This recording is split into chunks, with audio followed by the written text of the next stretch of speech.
ভাই আপনার বাগানটা বলে বিক্রি করবেন? হ্যাঁ, বিক্রি করবো। মানে বাগানটা বিক্রি করবেন কত টাকা হইলে? গত বছর বিক্রি করছি, তুমি নিলে এই বছর তুমি দাম বলো। গত বছর তো 1 লাখ টাকা বিক্রি করছেন, এখন এই বছর 80,000 টাকা দিন।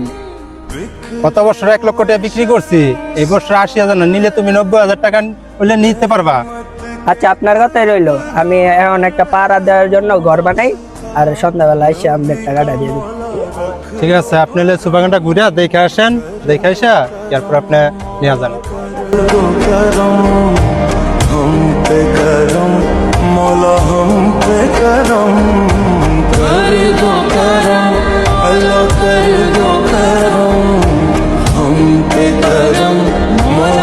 আচ্ছা মাশাআল্লাহ, লিচু তো ভালোই, আলহামদুলিল্লাহ, যা কথা হয়েছে তাই।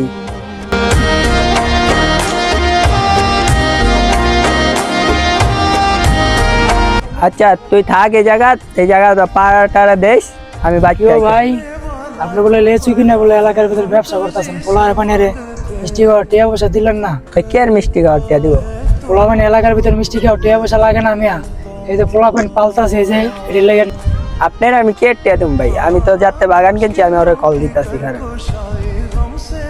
হ্যালো, আসসালামু আলাইকুম ভাই। আপনার তো যে বাগানটা কিনলাম, এলাকার প্লাইন তাই নাশকতা করা শুরু করছে। আচ্ছা ভাই, এরা তো হচ্ছে চেয়ারম্যানের লোক, আপনি চেয়ারম্যানের কাছে যান, চেয়ারম্যান সাহেবের কাছে বিচার দেন। কিরে ঘাসগুলি দেখা যায় বড় হয়ে গেছে গা, খামারে পোলাপান গুলারে কইস গরুগুলোর লেগা ঘাসগুলা কাটতে লয়ে যেতে গা। আচ্ছা ভাই ঠিক আছে। আসসালামু আলাইকুম। ওয়ালাইকুম সালাম। চেয়ারম্যান সাহেব, আপনার লাগে একটা কথা ছিল। আপনার এলাকাতে একটা বাগান কিনছিলাম, লেচু বাগান। এখন আপনার পোলাপান তো আইসা চান্দা চাইতেছে, আমি কি করবো? আচ্ছা তুমি যেহেতু আইছো, আমি দেখতেছি আমার পোলাপান লয়ে কথা কইয়া বিষয়টা কি হয়েছে। আচ্ছা চেয়ারম্যান সাহেব, বিষয়টা দেখেন। ওই পোলাপান গুলোর ফোন দে তো, দেখি কিসের ঝামেলা করছে।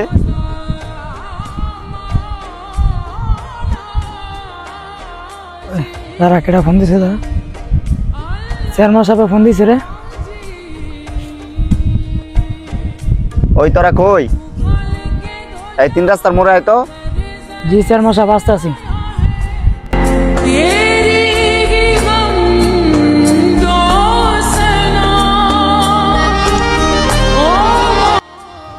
এই চেয়ারম্যান সাহেব কি হয়েছে বলেন? তোমার নামে তো অভিযোগ আইছে, তোমরা ওই যে পাশের গ্রামে লিচু বাগান কিনছে, ওরা কি কইছো তোমরা?